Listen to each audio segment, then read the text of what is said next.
আজকে দেখো আমাদের রান্না বান্না হয়ে গেছিল, তারপরে বৃষ্টি শুরু হলো। বৃষ্টিটা যদি সকাল থেকে হতো বা মেঘ থাকতো তাহলে আজকে খিচুড়ি করা যেত। তো যাই হোক, আজকে তো খিচুড়ি হলো না, আমাদের রান্না বান্না হয়ে গেছে। কি কি হয়েছে দেখো, এই যে এখানে ভাত আছে, আর আছে এখানে এই দেখো ছোলা দিয়ে কচুর তরকারি করেছি। আর অন্য সময় বাড়িতে পুঁই শাক থাকে, কিন্তু আজকে তো পুঁই শাক নেই, তাই জন্য শুধুই করেছি ছোলা দিয়ে। আর এই যে এখানে আছে চাল কুমড়ো। চাল কুমড়োটা আজকে অন্যভাবে করেছি। এই দেখো, এটা আছে সর্ষে পোস্ত আর একটু চাল মগজ আর কাজু দেওয়া হয়েছে। খেতে খুব ভালো লাগে এই রেসিপিটা করে খাবে সবাই। চাল কুমড়োটা দিয়ে এটা করেছে। এগুলো কিন্তু এই যে চাল কুমড়ো একটু ভাপিয়ে নিয়েছিলাম, তারপরে দেখো রান্না হয়েছে। খেতে খুব ভালো লাগে। সব সময় ওই লাউয়ের মতোই তরকারি হয়, তাই আজকে ভালো একটু অন্যরকম ভাবে করি। আর এই যে আজকে করেছি এই যে টক ডাল, আম দিয়ে মুসুরের ডাল।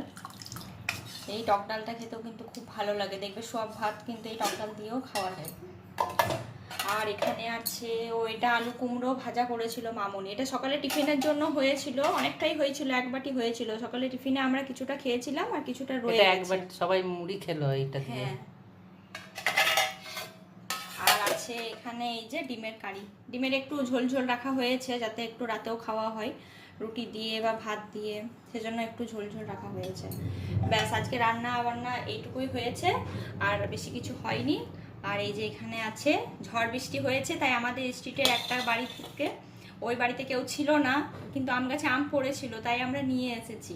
বাড়িতে কেউ ছিল না, তাই দেখো কত সুন্দর পাকা পাকা আমগুলো দেখো। এটা আম্রপালি। আর আমের কালারটা দেখো, খুব স্বাদ মিষ্টি। এটা আম্রপালি আম। ঝড়টা হলো বলে, বৃষ্টি হলো বলে আজকে আমগুলো পেলাম। আর ওয়েদারটাও ভালো আছে, কিন্তু খিচুড়ি হলো না। কালকেও যদি আবার বৃষ্টি হয়, কালকে কিন্তু আমরা খিচুড়ি করব। তোমরা যদি খিচুড়ি করো কমেন্ট করে জানাবে। চলো টাটা, বাই বাই, সবাই ভালো থেকো।